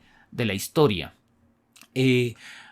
Heidegger lo va a decir de una manera muy simpática en un texto que se llama El final de la filosofía y la tarea del pensar. Él dice, la filosofía ha llegado a su final porque la filosofía solamente puede hacer ciencia de la presencia, o sea, solo puede hablar de lo que es y de lo que es ahí. Pero la invitación es hablar no en términos de presencia. Eso es platonismo, ¿no? En ese sentido, porque ¿cuál es la idea de Platón? ¿Sí? ¿Cuál es la filosofía de Platón? Clásicamente entendida. O en términos de un manual, pues hay dos mundos, mundo inteligible y mundo sensible. El mundo inteligible es el mundo de las ideas y se entiende de suyo, pues porque es inteligible, ahí están las ideas. Y el mundo sensible no se entiende de suyo, sino que se entiende porque hay ideas que de una u otra forma están ahí. O dicho en otros términos, las cosas participan de las ideas. O sea, si yo veo cualquier estatua, si yo veo la estatua de Atena, ¿sí? Esa estatua de Atena no es Atena, pero participa de la idea de Atena. Y en tanto que participa la idea de Atena, de una u otra manera, la idea de Atena está ahí. Entonces, eso es la filosofía, ciencia de la presencia, identificar qué es lo que está ahí, qué es lo que hace que algo sea algo. Heidegger va a querer hacer una filosofía no de la presencia. Entonces, ¿qué? ¿De la ausencia? Bueno, puede ser. Derrida lo va a llamar, es una filosofía del espectro, una filosofía del fantasma, es una filosofía de la ruina. A mí me gustan esas consideraciones. A ver, creo que se necesitan tomar con cuidado, pero las entiendo como de manera muy lúcida. Estoy de acuerdo con tu comentario, Govetao. Yo creo que a la filosofía le hace falta un poco más de la lectura de la posibilidad, que creo que es una lectura que el romanticismo tenía, sobre todo con la propuesta de una nueva mitología. De una nueva mitología. Pero bueno, eso nos desborda un poco el tema. Volvamos acá. ¿Qué es lo que va a pasar? ¿Sí? Los videojuegos van a replicar estas formas ideológicas. Entonces, en videojuegos, y él lo dice como Europa Universalis, ¿sí? Todos los dominios del mundo empiezan en mayor o menor medida siendo ya un Estado-nación moderno. Todos los dominios empiezan con una cultura nacional, un Estado nacional y una religión nacional. Para que nos entendamos, lo dice él. En Portugal en el siglo XV solo hay portugueses, todos son católicos y no hay conflicto ni cultural ni religioso. Eso es hegemonía. Sí, los videojuegos nos presentan mundos hegemónicos. Claro, Hearts of Iron 4 nos presenta mundos, digamos, que tienen como cierta hegemonía, pero al mismo tiempo nos muestran que hay como dificultades, hay hendiduras, hay protestas, tenemos que hacer ciertos enfoques si queremos resolver el problema del campesinado, tenemos que poner infraestructura, etcétera, etcétera, etcétera. Sin embargo, pues siguen siendo como clics en botones, no alcanzamos a ver como la realidad, o sea, la realidad en términos de las condiciones sociales y materiales que ha implicado eso. Pero bueno, oye, es un acercamiento, ¿no? De todas maneras, sí es una forma de presuposición. Asumimos que en la Portugal de finales de comienzos del siglo XX, desde la década de los 30, habían crisis del campesinado. ¿Por qué? Pues sí, históricamente las hubo, estamos de acuerdo, pero pues podrían no haberse o podrían cambiar o cada partida podría ser diferente. Repito, Hearts of Iron cuando uno arranca puede activarle el modo histórico o desactivarlo. Y es muy interesante porque si uno se lo desactiva, pues de pronto Alemania no decide arrancar invadiendo Polonia, sino arranca invadiendo Italia. Sí, eso en principio históricamente no tiene sentido. Oye, pero nos permite pensar de otra manera. Que eso es algo que más adelante vamos a ver con Zizek, ¿no? Como los videojuegos nos presentan la idea de una cultura hegemónica, ¿sí? Basada sobre pues, ideales hegemónicos, pues no vamos a salir de ahí, ¿no? Y ese es un poco el tema, como lo señalamos ahí arriba, de la limitación histórica de estos juegos de estrategia. No vamos a salir de ahí. No, lo acabas de decir, ¿no? Al final de cuentas es una guerra, son guerras. Entonces puede que cambie un modelo, pero el juego vamos a jugar a la guerra y la guerra se juega como hegemónicamente en nuestra cultura se dicen que se juega en la guerra. Aun cuando hay excepciones, y por eso lo pongo. Hay un tipo que jugando Crusader Kings se comió al Papa, literal. A ver, voy a mostrar acá vamos a ver si me lo deja mostrar. Ahí está, tenemos la página de Twitch. Acá lo tenemos, The Pope. Una persona, acá dice, This Crusader Kings 3 player ate the Pope, ¿no? Un tipo, y acá dice, pues básicamente hay como un modelo. Vamos a mirar primero este. Entonces, un jugador de Crusader King 3 es un juego de, pues es también, vamos acá, es un juego también de Paradox. Y funciona parecido, funciona de la manera de un mapa que nosotros tenemos que ir, pues, desarrollando y demás. El tipo básicamente lo que hace es juega como un vikingo y restaura algunas tradiciones vikingas a lo largo del juego, entre ellas la que pues comer, digamos, comerse a sus enemigos. No tengo ni idea si eso es una tradición vikinga, estoy hablando un poco de lo que aparece en el juego, ¿sí? Y al final la ejecución, ¿sí? Es esta. Arresta al papa, lo ejecuta, ¿sí? Y puede o quemarlo en una burned stake, como quemarlo en un, sí, pues en un stake, en una piedra, en una columna, o decapitarlo y devorárselo. Y pues se lo devora, literal, se lo comió, ¿sí? Acá tenemos otra persona que hace más o menos como el mismo camino. Vamos a avanzar un poquito acá. El juego funciona como lo podemos ver acá de una manera bastante similar a cómo funciona Hearts of Iron. Tenemos que ir mirando, claro, en el mundo en el mundo medieval era importante entender los vínculos políticos, también de parentesco, algo que en Hearts of Iron no importa tanto. Al principio no importa, entonces acá tenemos que mirar cuáles son las líneas de descendencia, qué tipo de escudo de armas va a tener la familia, y bueno, todo ese tipo de cosas, ¿no? Seguimos jugando sobre un mapa mundi y ahí, pues bueno, ahí tenemos como el mapa mundi, ahí está Italia, él está ahí como mirando quiénes son los miembros del consejo y demás. Y más adelante, él hacia el final, ¿sí? En algún momento va, de hecho es bastante al final del video, hay una, ¿sí? Acá un poquito más atrás, acá le van a indicar, ¿sí? Pues acá está, la misión de arrestar al Papa, o de abducirlo, ¿no? De secuestrar al Papa, ¿sí? Y ya todo está planeado para arrestar al Papa, ¿sí? Ahí hacen como uno planea justamente todo el proceso, todo el asunto, y al final, pues, encarcela uno al Papa, y en ese momento puede uno decidir qué hace con el Papa. Y lo que va a decidir acá nuestro personaje es justamente decapitarlo y devorárselo. A ver, esto no es exactamente lo que nosotros pensaríamos que fuera la historia hegemónica, porque pues repito, sería una muestra de cómo los videojuegos nos permiten variar hasta cierto punto con evoluciones históricas.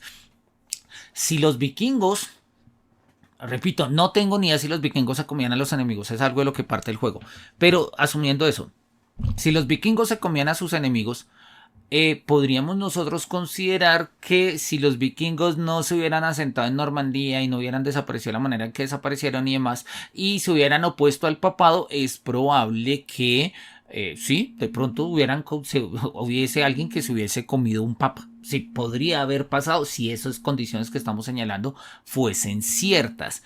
Sin embargo, y esto es algo que sí, mantiene la misma idea del texto. Asumimos que los vikingos jamás habrían evolucionado. Son vikingos, sí tienen que ser vikingos, sí es lo que yo entiendo que son los vikingos. Y entonces volvemos sobre el asunto. ¿Sí? Parecería que una especie de preexistencia, una esencia de lo que son cada una de las culturas, ¿sí? Y no pueden cambiar. O sea, son formas muy estáticas, muy estáticas. Sí, en el orden de lo posible podría haber pasado que los no sé, vikingos caníbales hubieran terminado conquistando el mundo europeo. Sí, pero también podría haber pasado que vikingos caníbales hubieran evolucionado en otro tipo de sociedades y, no sé, dejaran de ser caníbales. Qué sé yo. Sí. Listo, entonces, a fin de cuentas, este es un poco el asunto. Son videojuegos históricos, son videojuegos que hablan de la historia. Y como la historia, ideológicamente hablando, es una, pues no la vamos a falsear. No vamos a cambiar los hechos históricos, no vamos a contarlos de manera distinta, ¿no? Entonces, en este sentido, todo aquello que se salga un poco de estos cánones, pues nos parecen como extraños, nos parecen raros, ¿no? Es lo que llamamos acá el orientalismo, ¿sí? Que pasa un poco también con el mundo latinoamericano, ¿no? Hay muchos, hay un ejemplo clarísimo y es el ejemplo de Lara Croft, eh, el último, el de Rise of the Tomb Raider, ¿sí? En el que Dicen que Quetzalcóatl tenía, bueno, que había básicamente que habían los incas y los mayas eran básicamente lo mismo. Y uno dice, no, los incas y los mayas no son básicamente lo mismo. No, es que encontramos, vamos a revivir a Kukulcán en el Perú. No tiene el más mínimo sentido. Eso no tiene el más mínimo sentido. Pero pues se nota claramente el occidentalcentrismo, donde pues tradiciones indígenas son tradiciones indígenas, sean lo mismo que sean incas y aztecas, ¿sí? Son lo mismo. Y pues a ver, a mí me gusta el juego, me parece divertido.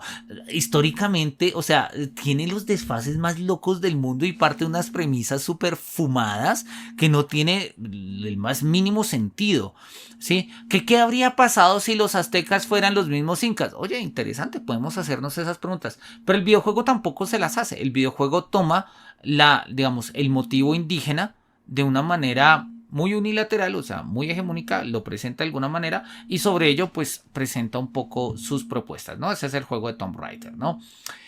Por eso la hegemonía se ve en los acentos. Ah, bueno, y él lo pone acá, que es un ejemplo, es un detalle simpático. Él muestra cómo estas nociones hegemónicas incluso aparecen en los videojuegos cuando hay personajes que hablan, ¿sí?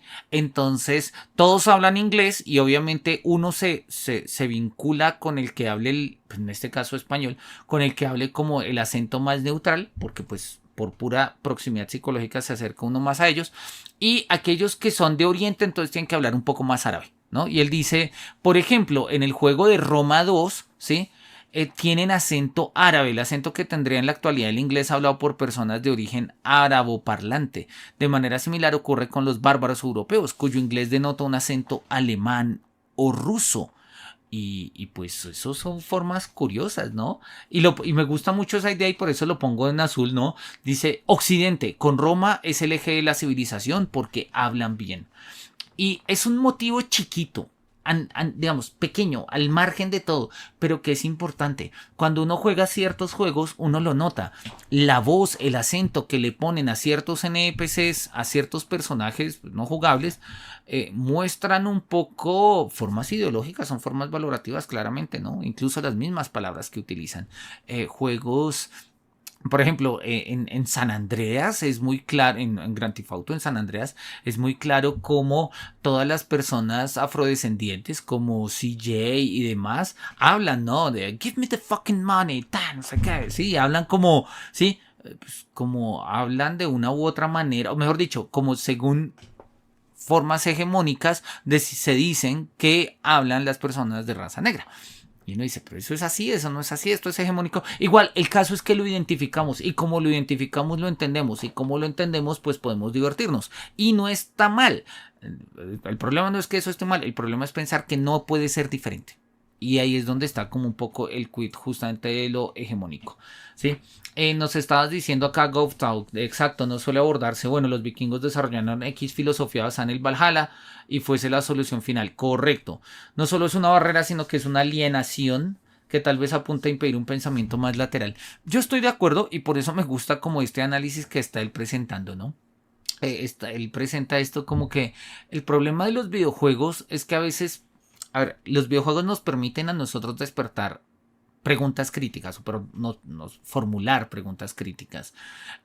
No necesariamente la responde el videojuego, pero es que es un videojuego, no tenemos que pues, pedirle a un videojuego un tratado de política, de moral, de economía política, ni mucho menos. Nos motiva a pensar. Sin embargo, y él le llama la atención a esto, para el jugador, para el usuario medio acrítico, ¿sí? Este tipo de cosas pasan por alto. Muchas veces se pierden las ironías, se pierden las referencias y pues simple y llanamente el videojuego se vuelve un dispositivo más de réplica de pues este tipo de procesos hegemónicos. ¿Sí? Así que la tesis de Gramsci, y es un poco lo que pues él va a mostrar a lo largo de todas sus obras, sobre todo su obra más conocida que son los cuadernos de la cárcel, prácticamente la única, pues es que esta hegemonía tiene que vérselas como con otra contrahegemonía. Sí, ¿cuál es la idea? La idea de la contrahegemonía, y ahí lo explica de una manera muy simple y muy bonita, para hegemonía para Gramsci no podemos vivir sin formas hegemónicas. El problema es que estas formas hegemónicas son demasiado, permítanme la expresión, homohegemónicas. O sea, no permiten formas laterales, no permiten diversidad. En consecuencia, pues nos quedamos encerrados en ellas. La tesis, y para Gramsci sería lo ideal, esto solamente se combate creando nuevas hegemonías más justas, emancipadoras, no opresivas, que sería lo que nosotros llamaríamos una contrahegemonía. Y lo habíamos puesto ahí en verde, ¿no?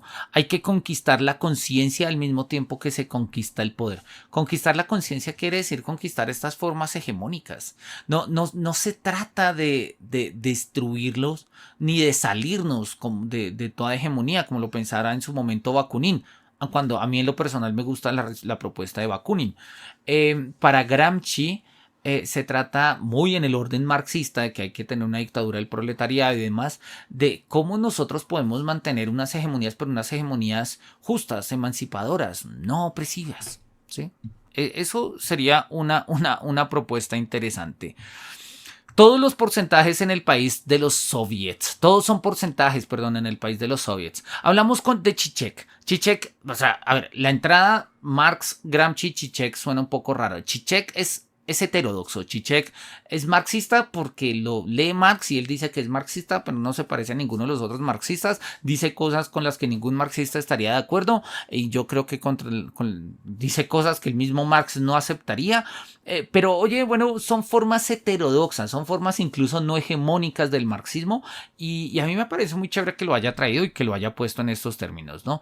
A Zizek, eso de la hegemonía de Gramsci, de la contrahegemonía, le parece cosa de ilusos, o sea, eso es carreta. ¿Cómo se construye la hegemonía sino oprimiendo? Y si vamos a hacer una contrahegemonía, pues siempre va a haber opresión. Así que no es posible salir de los procesos hegemónicos. Por eso Zizek va a establecer la idea de que la ideología es todo, ¿no? Lo tenemos acá, ¿no? La ideología se ve como un ambiente, nos movemos en él, estamos en la ideología, el ser humano es ideológico, no hay nada por fuera de la ideología, ¿sí? El mundo humano, el mundo social, todo este tipo de cosas nos movemos en el mundo de la ideología.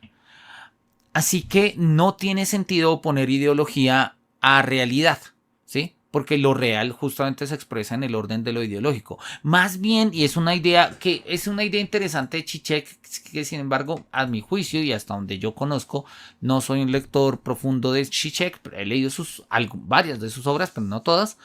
Él va a mostrar que lo opuesto a la ideología no es la realidad, sino la ciencia. La ciencia entendida como pensamiento crítico, consciente de su propia finitud, ¿sí? Consciente de su propia determinación histórica, que desde entonces, por tanto, puede manejar una distancia y trabajar desde esa distancia y sustraerse un poco a estas determinaciones ideológicas. Sin embargo, decir que la ciencia está al margen de toda ideología. A ver, nosotros sabemos que Zizek no está diciendo como, no, es que la ciencia es neutral. No, la ciencia no es neutral. La ciencia moderna surge como formas de hegemonía cultural, de hegemonía política, de hegemonía epistémica. Sin embargo, la propuesta de que es posible tomar formas críticas, digamos, desde una perspectiva reflexiva del saber y mirar estas ideologías, puede ser, pero vuelve y juega. Yo no sé hasta qué punto eso sea más bien como una forma conceptual de decirlo y no una realidad a la que nosotros vamos a hacer, ¿no? Si pusiéramos a jugar a Zizek el juego Hearts of Iron 4, él diría, lo que haría Zizek es tratar de romper el juego. Zizek fuerza estas limitaciones hasta hacerlas obsesivamente desequilibradas para que al final el videojuego y su experiencia se vuelvan perversiones del sistema, sean insostenibles para la conciencia. Por eso en Hearts of Iron 4 juega una y otra vez con la Unión Soviética de Stalin, ¿no? Zizek tiene cosas que resolver. Claro, en los videojuegos, y esto es algo que hemos visto en el libro del pasado interactivo, se privilegia la parte videolúdica sobre la parte histórica. Y pues tiene sentido, son videojuegos, no archivos históricos. El profesor Antonio Venegas Ramos, que es el autor del libro pasado interactivo, insiste que hayan elementos históricos o historiográficos en los videojuegos no quiere decir que los videojuegos sean archivos históricos. No, los videojuegos son más bien una forma de memoria, pero no son historia, ni tienen por qué serlo, ni buscan serlo. Y en el momento en el que nosotros queremos hacer de los videojuegos elementos de la historia, o sea, archivos históricos, pues falseamos el videojuego y falseamos la historia. Es una tesis radical y es la que él sostiene ahí en el pasado interactivo. Pero apunta esta misma idea, ¿no? Los videojuegos apuntan más a ser divertidos y a ser videojuegos antes de ser históricamente exactos. Pone el ejemplo de Kingdom Come Deliverance, ¿no? Donde pues la precisión histórica puede ser hasta cierto punto cuestionable, ¿no? En Europa Universalis 4, por ejemplo, está Suiza, pero Suiza no existía en 1444. Pero mira, da lo mismo, lo entendemos, ¿sí? Y tiene que ver con esto. La precisión histórica es secundaria respecto al diseño del juego, precisamente por el carácter ideológico en el que el juego se enmarca, porque pues el videojuego apela a que nosotros juguemos y nos divirtamos con él, y nos divertimos con los sentidos que entendemos, y estos sentidos los entendemos en el marco de contextos ideológicos, claramente. Así que querer que no nos divirtamos con un videojuego en el marco de sentidos ideológicos quiere decir pues que no lo podemos jugar. Acá en particular, yo soy de Colombia, creo que ya por mi acento, bueno, yo ya lo he dicho en muchos contextos, hubo un juego que resultó un tanto, por no decirlo, incómodo, que fue el juego de Narcos, video game. No es un juego particularmente, Narcos, Rise of the Cartels. No es un videojuego particularmente, digámoslo así, increíble, bien hecho y demás. ¿Sí? No está mal, no está mal. Es un juego ambientado en Colombia, claramente. ¿Sí? Entonces, ahí está Pablo Escobar, muy la versión de Narcos, además. ¿Sí? Entonces vamos a tener, miremos un gameplay, miremos a ver si acá tenemos un gameplay. Este tiene pinta de ser un gameplay de 1 hora. Listo, ahí nosotros seleccionamos, bueno, podemos jugar con los narcos, podemos jugar con los militares o los policías, y jugamos básicamente como sobre, pues, digamos, tenemos una especie de forma isométrica, tenemos que ir a cultivar pues, los campos, si jugamos como los narcos, ¿sí? Cultivamos los campos con cocaína, básicamente con coca para producir cocaína, tenemos que trabajar el laboratorio y demás, sí, o podemos jugar con los militares que están cazando los narcos, repito, muy en el sentido de narcos. ¿Qué es lo que pasa de una u otra forma acá? La manera en la que nosotros colombianos vivimos el tema del narcotráfico no es como se representa en este juego. Entonces cuando uno se acerca a este juego uno dice, esto no fue así, o sea, pero no fue así, no importa yo juego, sino de, para muchos de nosotros no tiene más mínimo sentido, ¿sí? O sea, y a veces es simple y llanamente, ¿por qué me dices que es Colombia? ¿Sí? Pues sí, se ve, así se ven muchos pueblos en Colombia, ¿sí? Y sobre todo se veían mucho en los 90s. Entonces uno no se conecta, y no se conecta porque pues termina uno diciendo, esto no fue así, esto no es lo que para mí resulta significativo, esto, bueno, lo acribillaron y siguió vivo, increíble, ¿sí? Sí, bueno, ahí lo podemos ver. El juego quizás, repito, no será más interesante. Ahora, estos videojuegos no son archivos históricos, claramente. Son memoria. Esto es la memoria histórica de cómo los gringos, sobre todo después de la serie de Narcos, se han pensado y han representado el juego de Narcos. Perdón, la historia del narcotráfico, ¿sí? Acá me preguntas que por qué lo dices, ¿no? No, claro, policías corruptos y eso completamente. No, acá digamos, lo que para nosotros en Colombia tuvo que ver fuertemente con el narcotráfico fue lo siguiente: el narcotráfico surge gracias a un abandono radical del Estado de las zonas rurales. Cuando Pablo Escobar fue senador de la República. Fue senador. ¿Y por qué fue senador? Porque a él lo veían como un empresario. ¿Sí? El tipo decía, no, el man cultiva cosas, hace productos y lo vende a los gringos. Estamos hablando de los 80s. Pablo Escobar creo que fue senador en el 82. Había un abandono total del mundo del campo. Los políticos nada más les interesaba el mundo de la ciudad. Y pues Pablo Escobar, junto con muchos otros narcotraficantes, Rodríguez Gacha y compañía, ¿sí? Terminaron haciendo cosas que digamos, en principio uno pensaría que son tarea del Estado, de las formas estatales, ¿no? Construcción de colegios, hospitales, parques. De hecho, hoy en día en Envigado, que es la zona donde él vivía Pablo Escobar, todavía hay gente que lo recuerda con mucho cariño y hay plazas donde hay estatuas de Pablo Escobar. Bueno, algunas ya las han quitado, pero todavía en algunas mantienen los nombres. La manera en la que nosotros vivimos el narcotráfico no fue guerra entre policías y ladrones o policías y narcotraficantes. La manera en la que nosotros vivimos el narcotráfico fue una forma de cómo vivimos bajo el amparo del Estado o al amparo de otras fuerzas que no son estatales. Para bien y para mal. Para bien y para mal. Por algo, después de que desapareció, ¿sí? Y esto es algo que, por ejemplo, no aparece acá en el juego, el ascenso de los carteles con la, digamos, con la disolución del narcotráfico de los carteles que mantenía Pablo Escobar, van a surgir en Colombia los famosos cartel de Cali y cartel de Medellín, que están completamente vinculados al surgimiento de las autodefensas. Sí, de los paramilitares, porque vuelven a llenar el campo de el vacío estatal que ha habido y que sigue habiendo hasta la fecha en las zonas rurales y urbanas. Entonces, repito, a ver, no sé qué, a mí el juego a mí no me gusta, no porque tenga estos problemas políticos con el juego, no me gusta porque no me divierte, o sea, creo que lo vimos, ¿no? Acaban de atravesar a alguien que está en el techo, como no se le descargaron todo un fusil y el tipo salió vivo a dispararle. Es una mecánica un poco ahí medio como por turnos y tales, no es mi tipo de juegos. Me gusta la reconstrucción, sí, hay partes de Colombia que se ven así, sobre todo ciertas zonas rurales en los 90 se veían así. Entonces eso digamos como que me llama la atención. Pero volvemos un poco a lo que decía el texto y es lo que estaba mostrando o lo que quería decir. Estos son formas, o sea, la precisión histórica es secundaria respecto a que el juego represente lo que queremos que eso represente.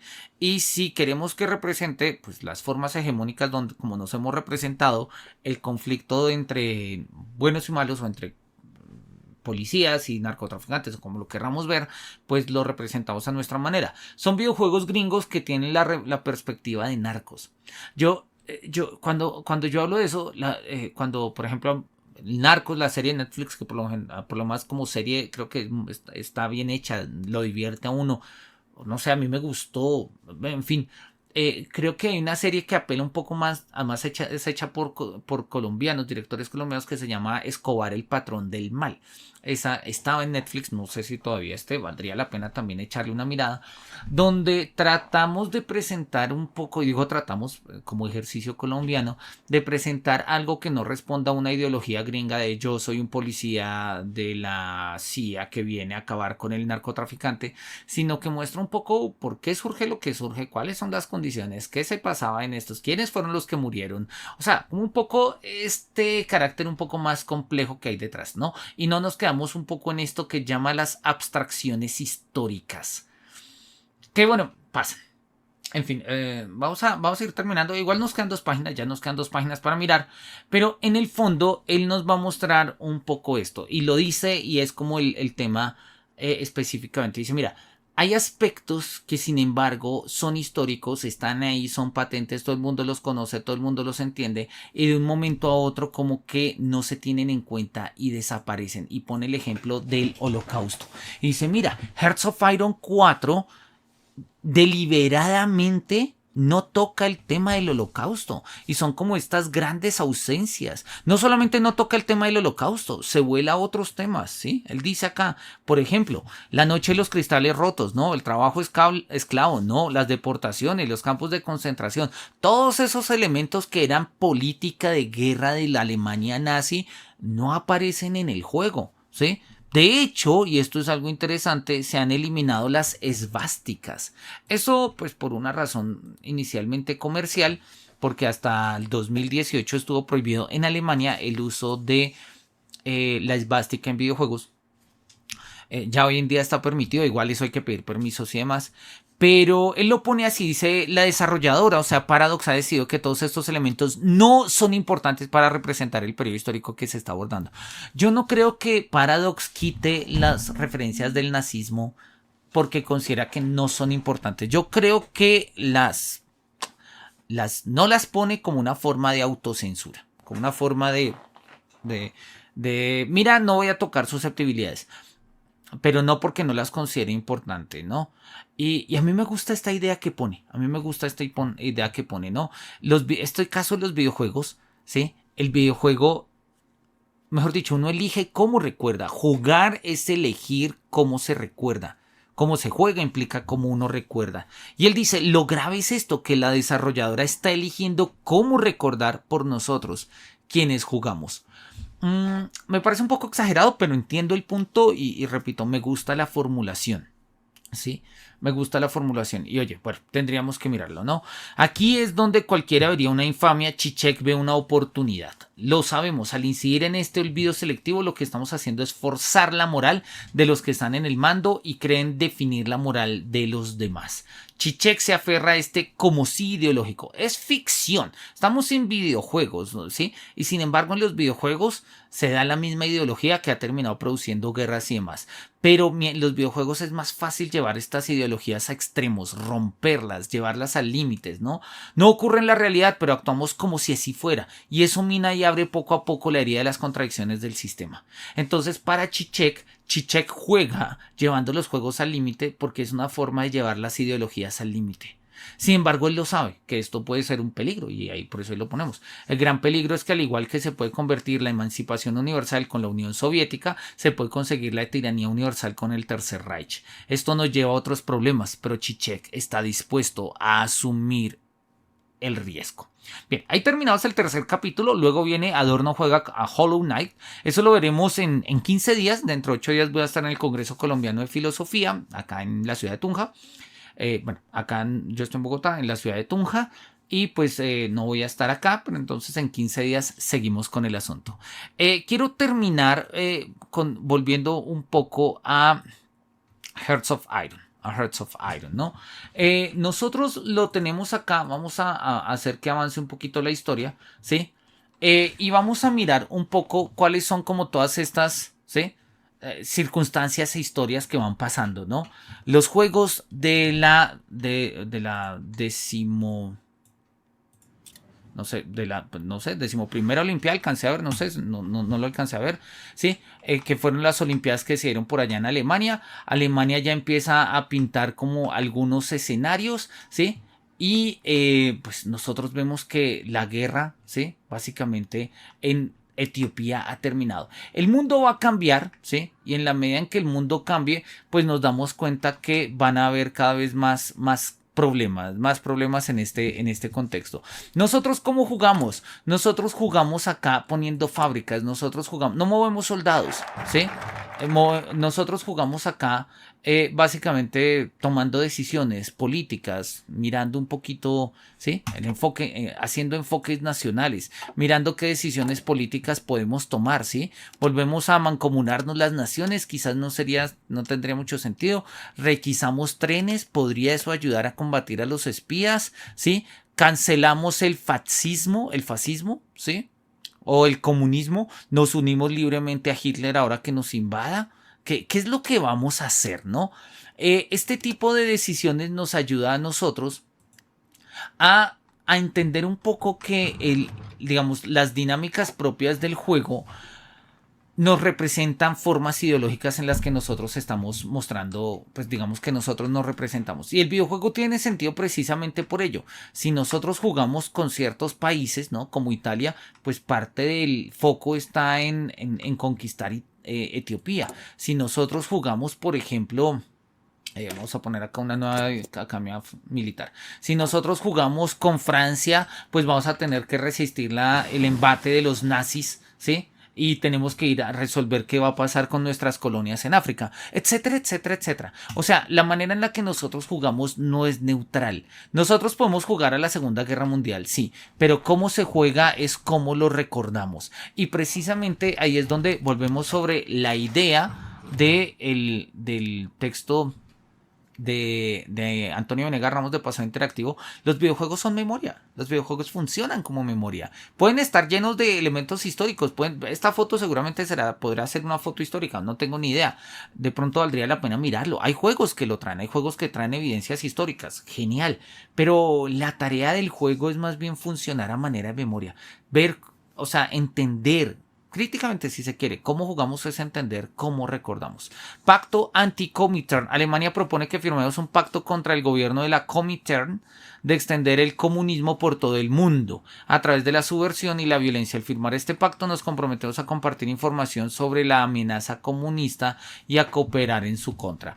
Podemos decir, si rechazamos, ¿sí?, la opinión de Polonia baja menos 50 para Alemania, y si firmamos, ¿sí?, entonces subimos más 25 para Alemania, pero pues bajamos menos 50 para Polonia, ¿no? Entonces es un poco lo que tendríamos que hacer, y pues a partir de estas decisiones nosotros vamos a mirar, vamos a rechazarlo acá. Bien, vamos a dejarlo entonces de ese tamaño. Vamos a despedirnos. Ahí vamos a mirar con el paso del tiempo qué va a pasar. La guerra se viene. No hemos jugado mucho, hemos jugado apenas como una media horita, ¿sí?, digamos en tiempo de juego. Ahí nosotros, el año va pasando, ya vamos en 1937 y el mundo todavía está calmado. Todavía no se ha encendido en llamas. Pronto va a ocurrir, y cuando se encienda en llamas, pues vamos a mirar cuánto de nuestra diplomacia, cuánto de nuestro ejercicio militar y cuánto de nuestras políticas pueden ayudar a resolverlo. O sea, cuántas de nuestras formas ideológicas traducidas en prácticas de gobierno, de poder y demás, son capaces de resolver estos problemas. Muchísimas gracias por su compañía, ha sido un placer estar con ustedes. Nos vemos en la próxima entrega de esta sesión del seminario con el capítulo 4, cuando juguemos Hollow Knight con el señor Adorno. Que los cielos nos miren con su beneplácito. Pasen ustedes una maravillosa semana.